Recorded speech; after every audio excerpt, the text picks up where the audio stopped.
Aleluia. Bom dia, igreja. Paz do Senhor. Amém. Quantos vieram aqui para ouvir uma palavra do trono do Senhor? Diga amém. Glória a Deus. Aleluia.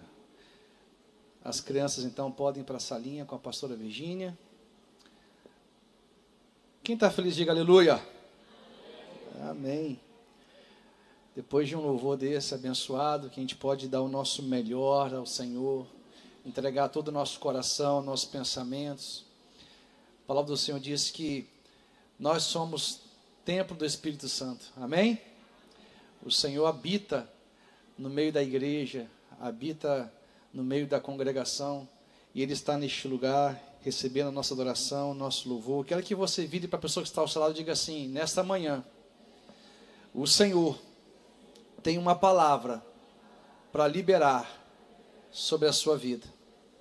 Diga assim: recebe. Amém?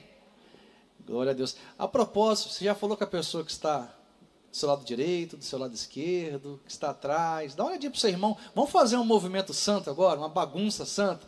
Todo mundo de pé, sai do seu lugar, vá até o seu irmão. Você vai abraçar pelo menos 10 pessoas, amém? 10 pessoas você vai abraçar, dá a paz do Senhor. Fala: meu irmão, que bom que você está aqui nesta manhã, que bom que você veio à casa do Senhor para adorar o nome do nosso Deus. Aproveita e libera uma palavra de vitória. Fala que depois do culto você vai pagar o almoço para o seu irmão. Diga: irmão, hoje o almoço é por minha conta. Saindo daqui a gente vai direto ali para o bistrô. Hoje está fechado, né, Vinícius? Hoje está fechado o bistrô, né? Está aberto ou está fechado o bistrô? Então, aproveita e já fala: hoje tem o almoço é por minha conta lá no bistrô do Vinícius. Glória a Deus. Pode se assentar, irmãos. Aleluia. Glória a Deus. Inclusive, irmãos, o nosso irmão Vinícius tem um bistrô aqui do lado da nossa igreja. Uma comida fantástica. Não estou recebendo nada para fazer o merchan, viu? É de coração mesmo. Comi lá, olha que delícia. Quem gosta de massa aqui? Eu gosto muito de massa. E ali tem cada massa que é bom demais. Então, aproveita depois, almoça. Os homens aí fazem uma graça com a esposa. Faça: hoje, meu amor, a gente vai comer fora. Não é comer fora na varanda, não, tá? Comer fora, realmente, sair com a sua esposa. Glória a Deus. Apocalipse capítulo 3, versículo 7. Abra comigo a sua Bíblia. Apocalipse capítulo 3, versículo 7. O problema das mulheres é que você fala um negócio desse, não ouve um glória a Deus, um amém, aí perde a bênção, viu? Perde a bênção. Eu estou aqui tentando ajudar vocês não dão glória a Deus, aí fica difícil. Né, gente? Estou tentando, né? Aleluia. Apocalipse capítulo 3, versículo 7, na medida que você for achando, vai dizendo: eu vou para o céu. Amém. Quem não achou pode dizer: eu vou também, pastor. Estou indo, é o último livro da Bíblia, Apocalipse capítulo 3, versículo 7. Nós estamos na série, quem tem ouvido ouça, falando sobre as 7 igrejas descritas no livro de Apocalipse, as 7 cartas que foi endereçado as igrejas descritas no livro de Apocalipse, e hoje é a penúltima carta à igreja em Filadélfia. Diga assim: carta à igreja em Filadélfia. A 6ª igreja. No próximo domingo a gente termina essa série falando sobre a igreja de Laodiceia. Vai ser poderoso também no próximo domingo para a gente fechar com chave de ouro essa série. Então hoje, Apocalipse capítulo 3, versículo 7, diz assim a palavra do nosso Deus: ao anjo da igreja em Filadélfia escreva: estas coisas diz o santo, o verdadeiro, aquele que tem a chave de Davi, que abre e ninguém fecha, que fecha e ninguém abre. Quantos podem dizer glória a Deus? Conheço as obras que você realiza, eis que tenho posto diante de você uma porta aberta, a qual ninguém pode fechar. Sei que você tem pouca força, mas guardou a minha palavra e não negou o meu nome. Eis que eu farei com alguns dos que são da sinagoga de Satanás, desses que se declaram judeus e não são, mas mentem. Eis que farei com que venham até você. Prostem-se aos seus pés e reconheçam que eu amo você. Você guardou a palavra da minha perseverança. Por isso, também eu guardarei da hora da provação que há de vir sobre o mundo inteiro, para pôr a prova os que habitam sobre a terra. Venho sem demora. Quantos podem dizer aleluia? Ele virá sem demora, irmãos. Conserve o que você tem, para que ninguém tome a sua coroa. Ao vencedor, farei com que seja uma coluna no santuário do meu Deus, e dali jamais sairá. Gravarei sobre ele o nome do meu Deus, o nome da cidade do meu Deus, a nova Jerusalém, que desceu do céu, vinda da parte do meu Deus, e o meu novo nome. Quem tem ouvidos, ouça o que o Espírito diz às igrejas. Amém? Então hoje nós vamos estudar essa igreja, a igreja em Filadélfia. Importa pensar, irmãos, que Jesus não faz nenhuma advertência ou repreensão a essa igreja. Pelo contrário, Jesus, ele profere palavras de afirmações positivas. E ele libera também uma grande promessa sobre essa igreja. Quando eu olho para essa carta, eu percebo que essa igreja tinha uma qualidade que toda igreja precisa ter. Essa igreja tinha uma qualidade que era a ortodoxia e a ortopraxia. O que é isso, pastor? Está falando hebraico? Calma, eu vou explicar. Diga assim, ortodoxia e ortopraxia. A ortodoxia, irmãos, é a doutrina correta. Essa igreja tinha a doutrina correta. Eles conheciam o evangelho de Jesus. Eles criam no evangelho verdadeiro. Isso se chama ortodoxia. O entendimento deles acerca do que seja o evangelho, acerca do propósito de Deus, estava correto, estava alinhado com o céu. Eles tinham essa marca da ortodoxia. Só que mais do que isso, essa igreja também tinha a ortopraxia. O que é isso? A prática deles estava correta. A prática deles, o dia a dia, as ações, as atitudes no dia a dia estavam alinhados também com aquilo que eles criam. Ortodoxia e ortopraxia têm que andar juntos. Porque tem pessoas que creem corretamente, mas as suas vidas são incoerentes.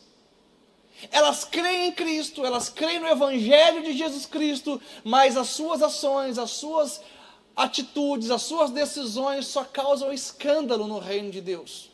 Envergonha a igreja. Não dão bom testemunho. Essa igreja tinha ortodoxia, eles criam corretamente, mas eles também tinham a ortopraxia, a prática do dia a dia deles. A vida deles estava alinhada com aquilo que eles criam, com o entendimento correto.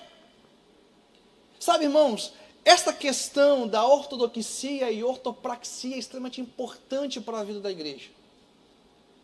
Em alguns momentos aqui, na exposição do texto sagrado, eu já ensinei aos irmãos acerca de um texto que está escrito em Provérbios, quando o tema é educação de filhos.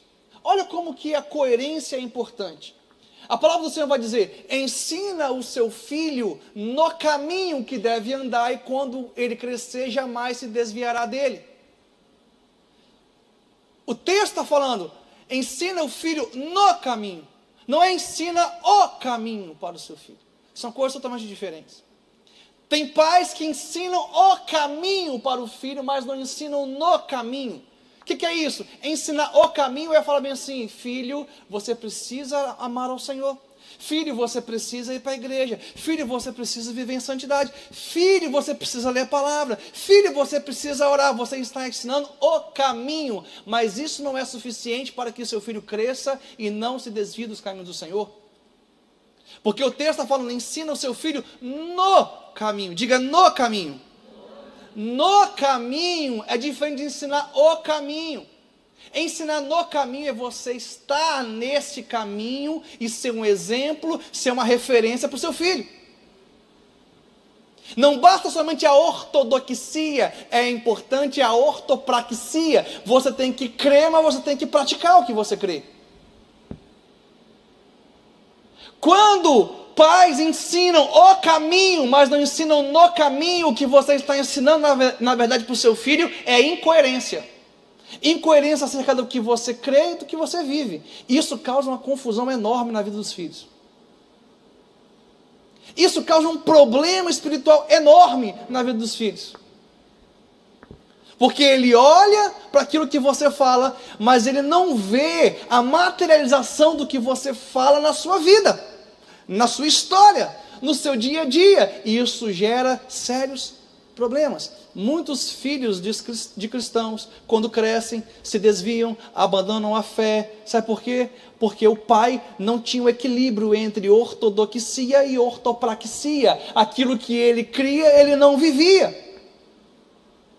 Então é importante, irmãos, que a gente tenha um entendimento correto da palavra de Deus, do evangelho, daquilo que seja o propósito do Senhor, mas mais do que isso, nós precisamos colocar em prática, precisamos viver aquilo que nós cremos, precisamos ter a ortopraxia, para que a nossa fé possa produzir coerência na vida dos nossos filhos. Quantos podem entender? Essa era uma marca da igreja da Filadélfia. Eles tinham a ortodoxia, eles criam de maneira correta, mas eles tinham também a ortopraxia, a prática do dia a dia deles. As atitudes deles estavam alinhadas com aquilo que eles criam, aquilo que eles professavam. Você sabe que isso sempre foi um problema ao longo da igreja. Por exemplo, quando Paulo ele vai escrever a igreja de Corinto, a igreja de Corinto, irmãos, tinha a ortodoxia. Eles criam em Cristo, eles criam de maneira correta, mas eles não tinham a ortopraxia. Na igreja de Corinto tinha imoralidade sexual, divisão, contenda, abuso dos dons espirituais. Paulo então escreve para essa igreja corrigindo a ortopraxia. Já a igreja na Galácia, os Gálatas, lá eles não tinham a ortodoxia, porque eles misturaram o evangelho de Jesus com o judaísmo, misturaram o evangelho de Jesus com a lei, se tornou um evangelho judaizado, em que pese eles terem a ortopraxia, porque não tinha escândalo no meio da igreja dos Gálatas, não tinha abuso dos dons espirituais, era uma igreja tranquila, mas o entendimento deles estava errado. Então Paulo ele escreve também alinhando a ortodoxia com a ortopraxia. Irmãos, quando a nossa vida está alinhado àquilo que nós cremos, quando há equilíbrio entre o que entendemos e o que vivemos, Deus revela grandes e poderosas promessas sobre as nossas vidas, e é isso que acontece na igreja em Filadélfia. Essa igreja foi abençoada pelo Senhor, validada pelo Senhor, aprovada pelo Senhor, porque era uma igreja coerente com aquilo que cria. Quantos podem dizer glória a Deus? Essa igreja, irmãos, em Filadélfia, é uma igreja interessante. A semelhança da igreja de Esmirna, você vê que Jesus usa o mesmo tom, a mesma linguagem, porque a igreja de Esmirna também não foi repreendida, advertida acerca de algum pecado. Filadélfia também não.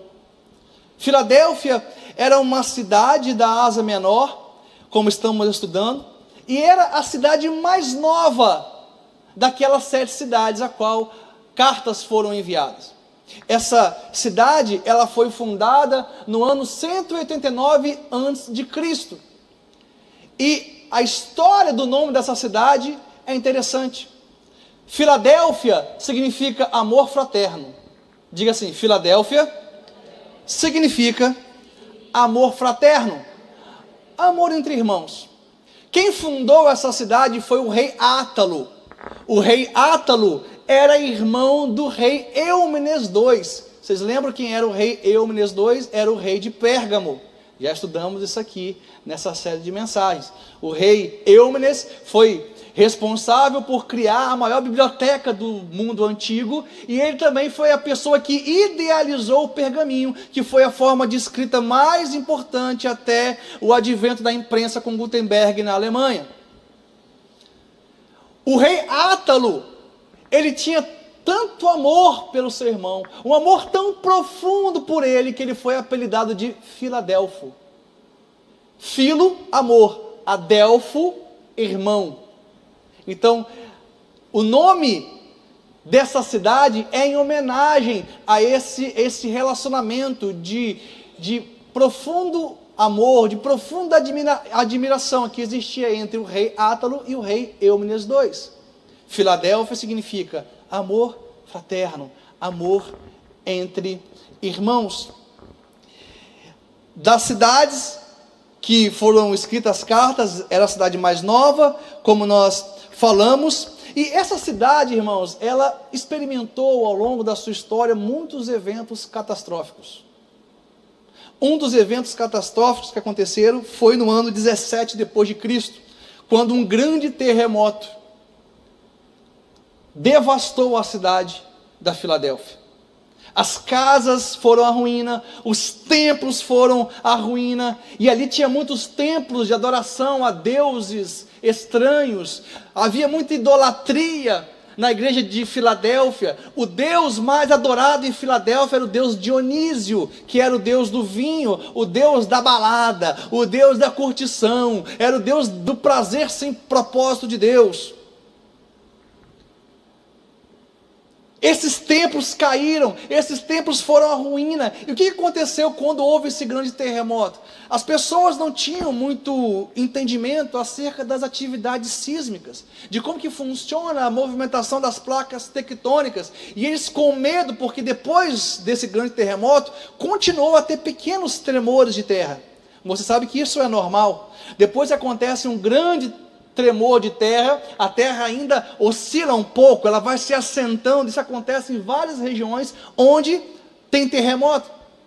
O povo assustado, o povo com medo, saía da cidade, alguns faziam suas casas fora das muralhas, e outros iam para outras cidades e não voltavam mais. E é interessante, irmãos, a gente perceber uma coisa. Jesus, quando se apresenta a essa igreja, faz uma promessa que está diretamente relacionada com essa questão histórica e geográfica. Ele diz o seguinte: ao vencedor, eu o colocarei como coluna no templo do meu Deus, e jamais será abalado. Era uma promessa que trazia segurança para um povo que estava com medo. Era uma promessa que trazia estabilidade para um povo que vivia instabilidade.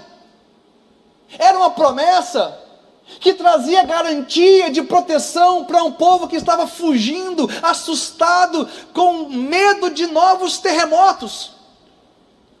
O Senhor então se apresenta e fala: quem vencer, ou seja, quem for fiel, quem permanecer fiel, quem não retroceder, quem não voltar atrás na decisão de honrar o meu nome, eu farei dessa pessoa coluna no templo do meu Deus. Você sabe, irmãos, que a coluna é a parte mais importante de qualquer edificação. Eu, há 2 anos atrás, construí uma casa, e eu fiquei impactado com a importância de uma coluna. Eu cheguei na obra em determinado dia, e eu vi 2 homens dentro de um buraco, 2 metros para baixo, e eu perguntei o que eles estavam fazendo ali. Eles estavam cavando as sapatas, onde ficaria fixado as colunas. As colunas é extremamente importante para qualquer edificação, para qualquer obra. A coluna passa segurança para a obra, segurança para a edificação, estabilidade. A coluna, irmãos, é referência de uma casa, de uma construção. O que o Senhor está falando para os fiéis, para aqueles que perseveram, para aqueles que permanecem, é: eu vou colocar você como coluna na minha obra. Quantos podem dizer amém? Amém. Irmãos, nós precisamos ser coluna. Nós precisamos ser referência para a igreja, referência para o mundo perdido, referência para os nossos irmãos. Nós precisamos ser coluna. Nós precisamos passar segurança para as pessoas, estabilidade. Quando as pessoas olharem para nós, isso tem que produzir nelas fé, alegria, esperança. Só que o problema, irmãos, é que nós temos dificuldade na nossa fidelidade ao Senhor. E ao invés de dar bom testemunho, nós damos um testemunho ruim. Deixamos de ser coluna. Eu sempre entendi a minha responsabilidade no reino de Deus. Sabe qual é a minha responsabilidade? É ser coluna para a sua vida. É fazer com que você olhe para mim e saiba, eu posso me achegar ao pastor Diego, e eu vou receber uma palavra, eu vou receber ensino, eu olho para a vida dele, eu vejo fé, eu vejo fidelidade, eu entendo que eu tenho que ser coluna para a sua vida. E hoje que eu vou te dizer, você tem que ser coluna também para os seus irmãos. Quantos podem dizer aleluia? Nós precisamos ser coluna. A coluna, irmãos, quando vê um problema na igreja, ele não vai embora, dizendo assim, toda a igreja é problemática. Irmão, se você está vendo um problema, se Deus está mostrando para você um problema, saiba de uma coisa, é porque Ele colocou unção na sua vida para trazer resposta para aquilo. Ele colocou uma unção na sua vida para corrigir o erro. Ele colocou unção na sua vida para ajudar a organizar as coisas, não é para você criticar. Sabe por quê? Na Bíblia não existe o ministério da crítica. Está começando, hein? Esquentando os motores. Diga assim, na Bíblia não existe o ministério da crítica. Na Bíblia você vê o ministério pastoral, né? O apóstolo, o mestre, o profeta. Mas qual? Apóstolo, profeta, evangelista, pastor e mestre. Já ensinei para os irmãos como você faz para nunca mais esquecer os dons ministeriais. Dedo mindinho, diga assim, dedo mindinho, é o mestre. Parece que é irrelevante, né? Mas tira o dedo mindinho, tenta apoiar o seu corpo, você não consegue apoiar o seu corpo. Porque o mestre traz equilíbrio, o ensino traz equilíbrio. Esse dedo aqui, que é o dedo onde fica a aliança, esse dedo aqui tem uma veia que vai direto no seu coração. Esse é o pastor, é o coração, é o que ama, é o que cuida. Esse dedo maior é o evangelista, normalmente é aquele que mais se destaca, ganha vidas para Jesus, que prega e arrebata multidões, é o evangelista, né? Ganha muitas pessoas para Jesus. O indicador é o profeta, é aquele que aponta o caminho, é aquele que sinaliza o caminho. E o polegar é o apóstolo, é aquele que toca em todos os outros ministérios, é o pastor de pastores, é aquele que cuida da igreja. Vamos fazer aleluia. Agora observe que aqui não tem ministério da crítica, irmão. Não tem. A gente tem que ter uma mente crística e não mente crítica. Quantos podem dizer aleluia? Então, nós precisamos entender, irmãos, que somos chamados para ser coluna na casa de Deus. Quando as pessoas olharem para nós, nós precisamos passar segurança. Ah, por que a igreja tem problema, irmão? Mas a igreja também tem bênção, tem milagre, tem maravilha, tem prodígio, tem salvação. A igreja está avançando. Vamos olhar para o Senhor, que é o autor e consumador da nossa fé. Nós precisamos ser coluna, irmãos. Diga assim, eu preciso ser coluna. Aleluia. E Jesus ele vai se apresentar para essa igreja em Filadélfia. E ele revela 4 características do seu caráter.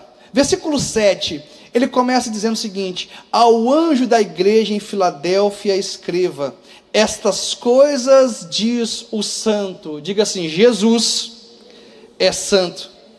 Irmãos, a santidade é o atributo de Deus que mais tem destaque em todas as escrituras sagradas. Se você ler de Gênesis a Apocalipse, o atributo de Deus que é mais relevante, que tem mais destaque, é a sua santidade. Sabe por quê? Deus é santo.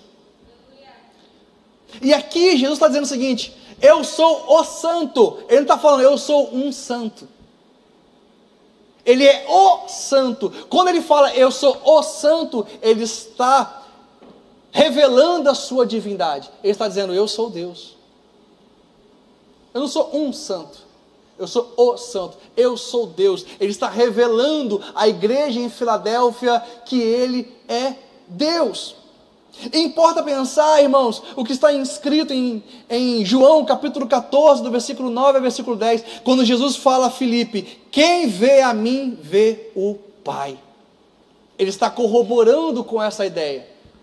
Ele expressa a sua divindade, revela que Ele é Deus e corrobora com a ideia dessa palavra de João capítulo 19, quem vê a mim, vê ao Pai. Ele está falando para a igreja em Filadélfia: quem está escrevendo a vocês é o próprio Deus, é o próprio Senhor, é o Senhor dos senhores. E enquanto eu estudava esse texto, eu lembrei de uma porção das Escrituras que está lá em Marcos capítulo 1, versículo 24, que fala do poder da santidade. Jesus se encontra em Marcos capítulo 1, versículo 4, com um endemoniado em Cafarnaum. Quando ele encontra esse endemoniado, o endemoniado sai de onde ele estava, e ele grita: Jesus, você veio aqui para nos destruir, eu sei que tu és o Santo de Deus. Olha o que o demônio fala: eu sei que você é o Santo de Deus. Sabe o que mexeu com o mundo espiritual? Jesus não tinha pregado, ele não tinha feito absolutamente nada, ele só chegou no lugar. Quando ele chegou no lugar, essa pessoa que estava endemoniada se manifestou. O demônio manifestou. E quando esse demônio se manifesta, ele fala: eu sei que você é o Santo de Deus. Irmãos, a santidade de Jesus mexeu com o mundo espiritual. Ele não pregou, ele não tinha feito nada, ele tinha acabado de chegar no lugar, e a santidade de Jesus moveu o mundo espiritual. Sabe o que eu aprendo? A nossa santidade, irmãos, produz grandes coisas em nosso meio. A santidade de um pai, de uma mãe, produz obras tremendas no seio da família, milagres no seio da família. O mundo espiritual entra em movimento, é mexido quando um homem ou uma mulher se posicionam em santidade. Ouça o que eu vou te falar: a santidade pode fazer por você muito mais do que você pode imaginar. Você não precisa ser um bom pregador para ter uma família abençoada. Você não precisa cantar bem para ter uma família abençoada e para prosperar nos caminhos do Senhor. Você precisa caminhar em santidade, em separação ao nome de Jesus, buscando ser fiel aos princípios do reino de Deus. Jesus está falando: eu sou o Santo. Ele revela uma característica, e essa característica ele queria que alcançasse cada vez mais essa igreja que era fiel à igreja em Filadélfia. E ele continua dizendo: o verdadeiro. O que Jesus estava comunicando para essa igreja é o seguinte: eu não sou um Deus manufaturado, eu não sou um Deus produzido pela mão humana, pela imaginação dos homens, porque em Filadélfia havia idolatria ao deus Dionísio e a vários outros deuses falsos. Então ele se apresenta como o verdadeiro, aquele que era digno de receber toda a adoração. Vocês lembram? Nós falamos na semana passada acerca da importância de buscarmos conhecer a verdade de Deus e a vontade de Deus. Quando Moisés ele sobe o monte para ter um encontro com o Senhor, ele passa muitos dias lá no monte, o povo achou que ele tinha morrido. Quando Moisés desce, ele encontra um bezerro de ouro. O povo achou que Moisés tinha morrido e trataram rapidamente de construir um Deus para eles. Esse bezerro de ouro, irmãos, foi construído com o ouro que Deus deu quando o povo saiu do Egito. Esse bezerro de ouro foi construído debaixo da liderança de Arão, um homem de Deus. Esse bezerro de ouro, ele tinha o nome de Deus, deram o nome para esse bezerro de Elohim, nome de Deus. Mas esse bezerro não era Deus. Foi construído debaixo da liderança de um homem de Deus, com aquilo que Deus tinha dado, tinha o nome de Deus, mas não era Deus. Parecia Deus, mas não era Deus. Nós, irmãos, precisamos conhecer a verdade de Deus, para que a gente reconheça em nossos dias o que é de Deus e o que não é de Deus. Quantos podem dizer glória a Deus? Nem tudo que parece ser de Deus é de Deus. Agora, se você não ler a Bíblia, se você não ler a palavra, se você não conhece o Evangelho, sabe o que vai acontecer? Você vai receber como recompensa um falso profeta, porque essa é a recompensa para quem não busca conhecer a verdade de Deus. Quem não lê a Bíblia recebe como recompensa um falso profeta na sua vida. Essa é a recompensa de quem não tem compromisso com a palavra do Senhor. Quem está entendendo, diga amém. Jesus está falando, eu sou o verdadeiro, eu não sou obra das mãos dos homens, da imaginação humana, eu sou o Deus Todo-Poderoso, digno de honra, de glória, de louvor e de adoração. E ele continua dizendo, estas coisas diz o santo, o verdadeiro e aquele que tem a chave de Davi. Diga assim, Jesus tem a chave de Davi. Você sabe que Jesus tem 3 chaves, né? Aqui ele está revelando apenas uma chave, que tem na mão dele. Mas na verdade ele tem 3 chaves. Você quer ver quais as chaves que Jesus tem? Apocalipse capítulo 1, verso 18. Vamos lá. Apocalipse 1, 18.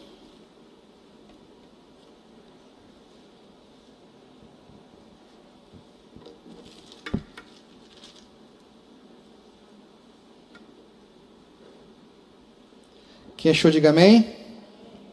Ele fala assim, não tenham medo, eu sou o primeiro e o último, e aquele que vive. Estive morto, mas eis que estou vivo para todo sempre, e tenho as chaves da morte, e as chaves do inferno.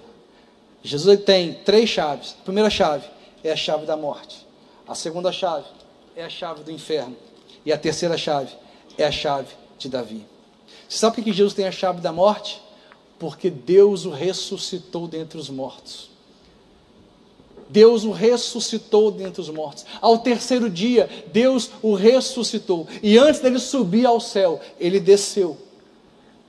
E ele confrontou a morte e falou, morte, me dá aqui. Ó. Ele foi lá no Hades, no inferno, e falou, morte, me dá a chave.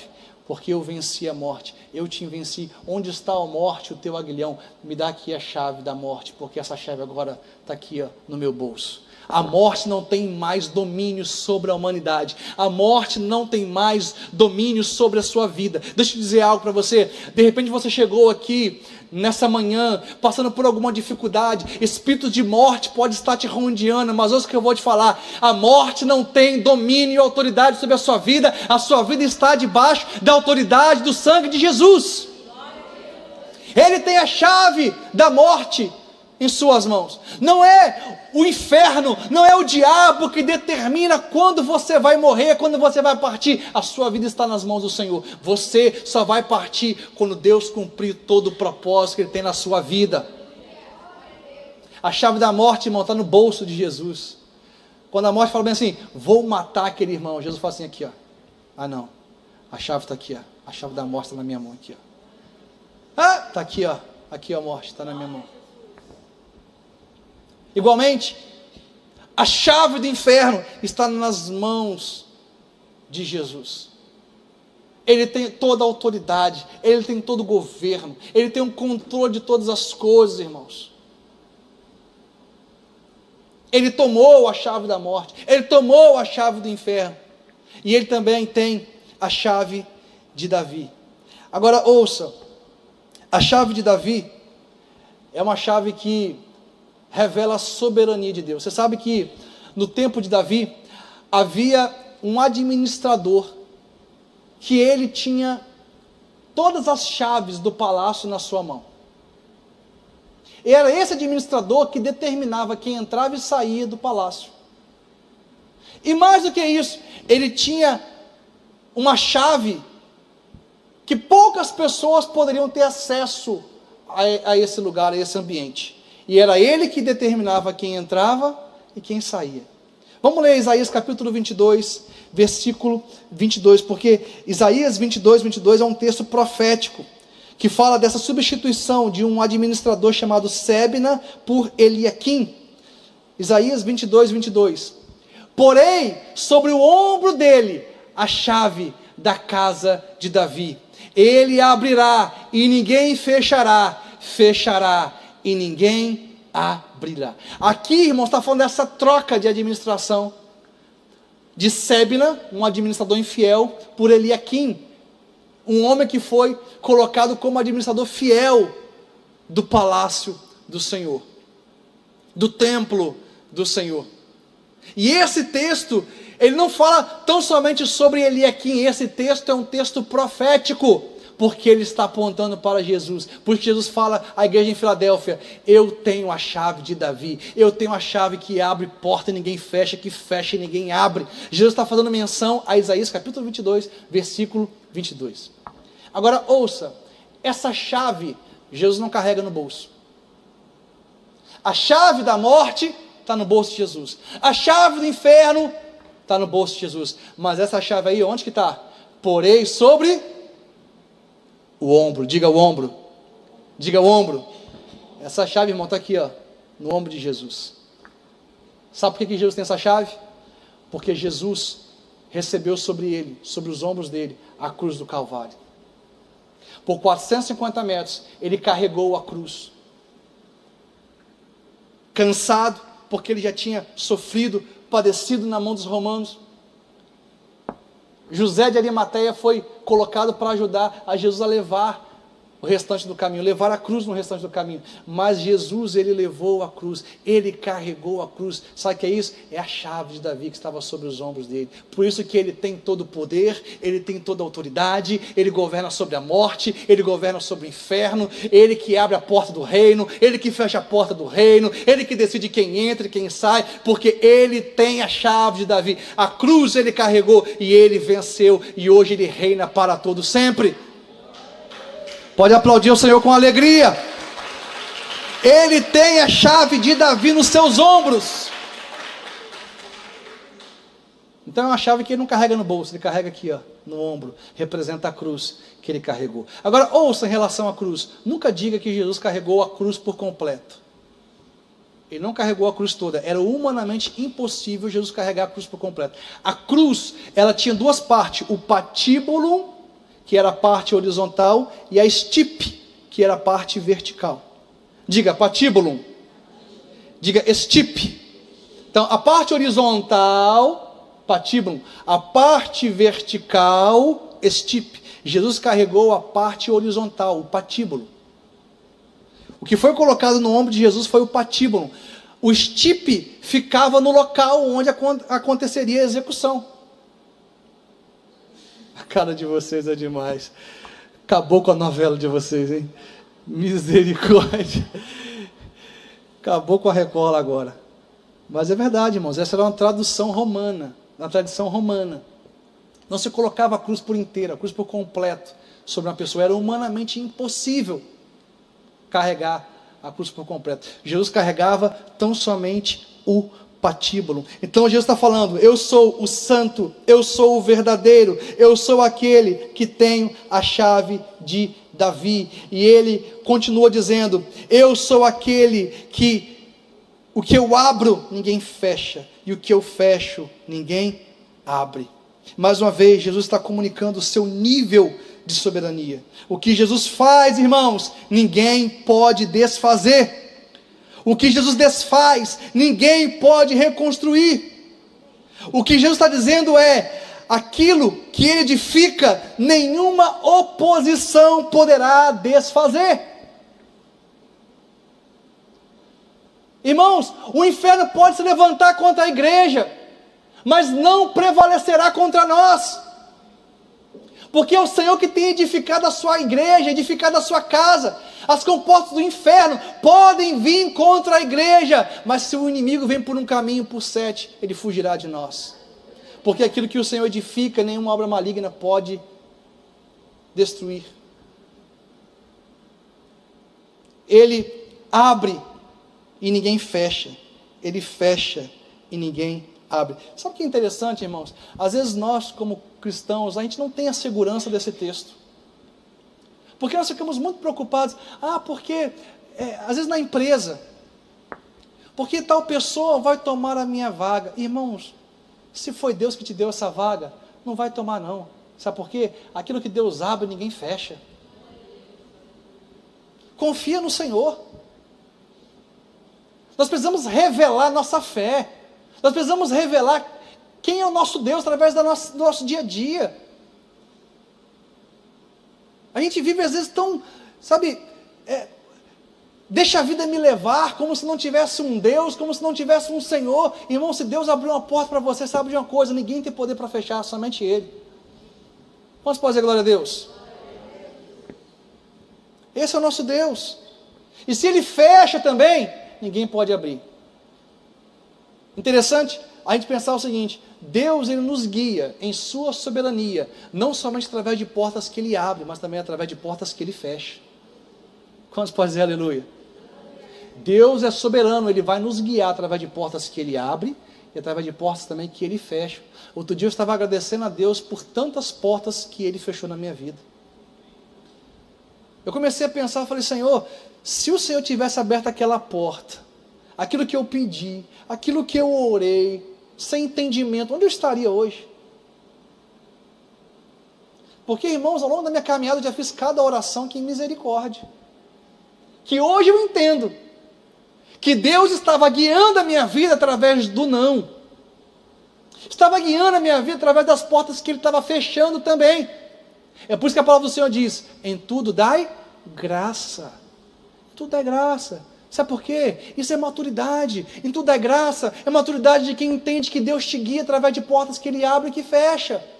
Então, se a porta abriu, bendito seja o nome do Senhor. A porta fechou, glória a Deus, Senhor. O Senhor sabe o que o Senhor está fazendo. O Senhor tem um controle, o governo da minha vida na sua mão. Aleluia! A gente precisa ter essa fé. A gente precisa ter essa confiança. O inimigo não vai prevalecer contra a sua vida, irmão. As adversidades, os problemas, as preocupações não vão te parar. Só vai estar nas mãos do Senhor. Deixa eu aproveitar para ensinar algo para os irmãos sobre preocupação. Outro dia eu tive a oportunidade de aconselhar um irmão que estava passando por um momento de crise por causa de preocupações. Preocupação em relação ao amanhã. Jesus diz o seguinte: basta cada dia o seu mal. Diga assim: basta cada dia o seu mal. Jesus estava ensinando o seguinte: aprenda a fazer a gestão do mal. Irmãos, nós precisamos aprender a fazer a gestão do mal. Que é isso, pastor? Fazer a gestão do mal. Ouça o que eu vou te falar. Toda preocupação tem que gerar ação. Preocupação. Se essa preocupação não gera ação em você, ou seja, nada que você venha fazer vai resolver, então essa preocupação não tem que estar com você, você tem que colocar nas mãos de Deus. Se é uma preocupação que está ao seu alcance fazer algo para resolver, então essa é uma preocupação legítima, você vai fazer alguma coisa para resolver aquilo. Mas sabe qual é o problema? Ouça, 90% das nossas preocupações não se materializam. Isso é dado científico. 90% das preocupações que passam em nossa mente, em nosso coração, não acontecem. 90%. Apenas 10% daquilo com que a nossa mente se preocupa tem o potencial de acontecer. Aí a gente precisa entender uma coisa: se a preocupação está dentro desses 10%, se cabe a mim fazer algo para resolver, eu vou orar de maneira específica. Eu vou orar assim: Pai, me capacita a resolver esse problema. Me capacita a resolver essa situação. Eu estou com um problema que cabe a mim resolver. O Senhor me deu sabedoria, inteligência, essa é a minha parte no processo. Então me habilita a resolver isso. Agora, se é uma preocupação que está dentro dos 90%, que nada que você venha fazer vai resolver aquela questão, então você tem que fazer como o apóstolo Pedro nos ensina: lançai sobre ele as vossas ansiedades, porque ele tem cuidado de vós. Colocar sobre Jesus, levar os pés da cruz, porque essa preocupação, irmãos, nada que você venha fazer vai resolver o problema, então você tem que colocar essa preocupação na mão de Deus, tem que estar na mão dele. Sabe qual é o problema? Toda preocupação que você tem que lançar sobre o Senhor, se você não faz isso, você lança sobre quem? Sobre você. Quando você não lança uma preocupação nas mãos de Deus, você lança sobre a sua vida. É por isso que você adoece. É por isso que você fica ansioso. é por isso que você fica depressivo, é por isso que você fica abatido, é por isso que você fica angustiado, é por isso que você se sente mal a vida inteira, porque você não aprendeu a lançar a sua ansiedade sobre o Senhor, crendo que Ele cuida de você. Quantos podem dizer amém? Irmãos, teve uma época na minha vida, olha, o diabo já usou essa questão de preocupação comigo, e assim, eu tenho muitas experiências com isso. Teve um momento que a Vitória, minha filha do meio, ela sempre teve muito potencial para dormir, né? A bichinha deitava e dormia com força, né? Se não acordasse, ela ficava. Até hoje, se deixar, ela vai 1 hora, 2 horas. O bichinho gosta de dormir. E ela pequenininha, ela ficava dormindo. Quem é pai aqui sabe, não me julgue. Às vezes eu acordava lá de madrugada, deixa eu ver se está dormindo mesmo. Botava a mão assim, ó, para ver se está respirando. Quem é que já fez isso? Quem é pai sabe o que eu estou falando. E eu comecei a ter algumas preocupações com a Vitória, em relação à saúde, em relação a algumas fragilidades que ela cresceu. Hoje ela rompeu com essas coisas. E eu comecei a perceber que toda preocupação que eu tinha, eu estava sinalizando para o mundo espiritual aquilo que me abalava. Porque assim, irmãos, quando você vive preocupado com alguma coisa, você está sinalizando para o diabo aquilo que te toca, a área que ele tem que trabalhar na sua vida. É por isso que às vezes você está com um problema sempre na mesma área, porque você está sinalizando para o inimigo o quão preocupado você está com aquela situação. Você está falando assim, diabo, se você tocar aqui, se você trabalhar nessa área da minha vida, você vai conseguir alcançar o seu objetivo. Então ouça, preocupação, não cabe ação sua, nada que você vai fazer vai resolver. Lançai sobre o Senhor a minha ansiedade, porque Ele tem cuidado de mim, Ele cuida de mim, Ele cuida de mim. Ele vai cuidar de mim, vai cuidar da minha família, vai cuidar dos meus filhos, vai cuidar das minhas finanças, vai cuidar dos meus negócios, Ele vai cuidar de tudo, porque Ele cuida. Não traga para você o que tem que estar na mão de Deus, senão você adoece. Então, a gente tem que ter entendimento até para orar. Quem está entendendo? A gente tem que ter discernimento até para orar. É uma preocupação que tem que estar na mão de Deus. Senhor, eu não quero, isso não é meu. Nada que eu venha fazer vai resolver. Está aqui, Senhor, eu entrego para o Senhor. Eu lanço sobre o Senhor. E é entregar mesmo, irmãos. É entregar mesmo, é descansar em Deus. É confiar em Deus. A gente precisa aprender a descansar.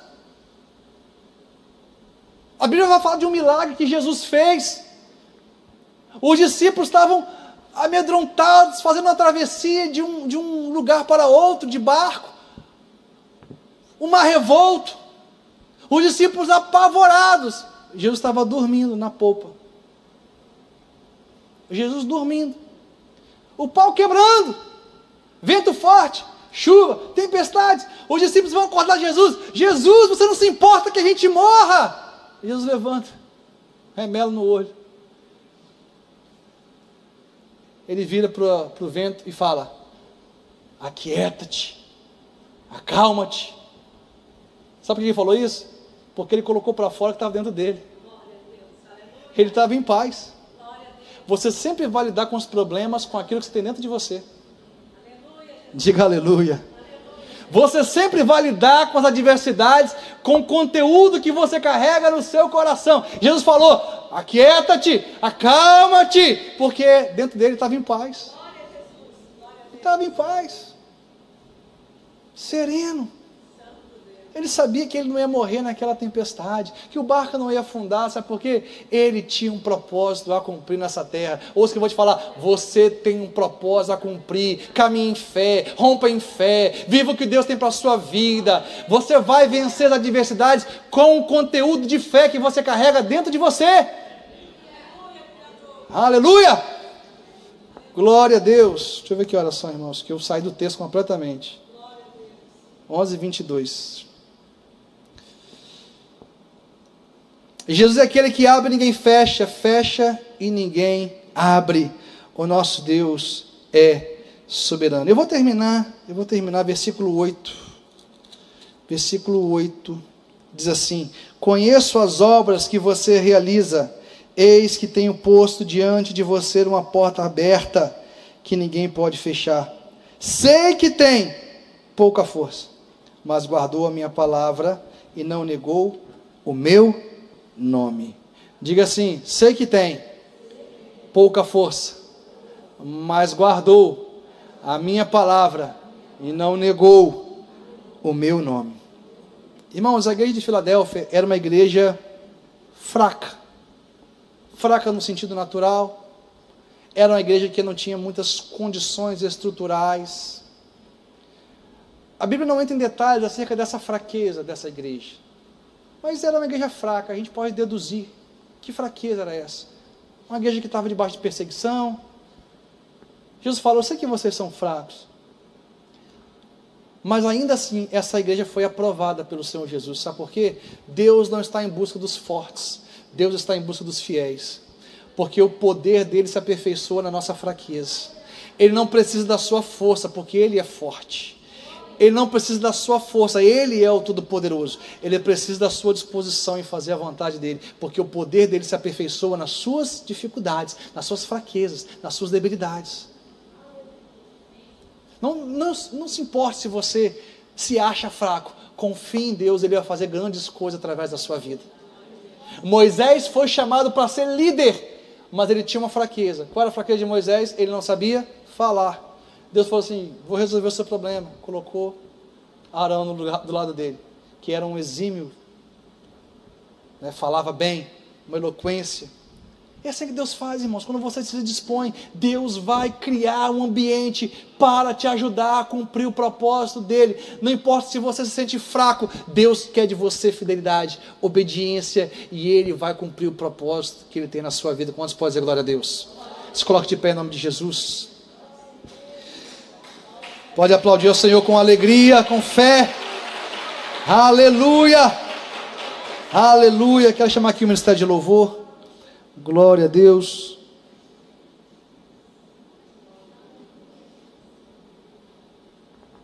Eu tinha mais coisas para falar, mas eu acho que o Senhor falou aquilo que Ele desejava comunicar aos nossos corações nessa manhã.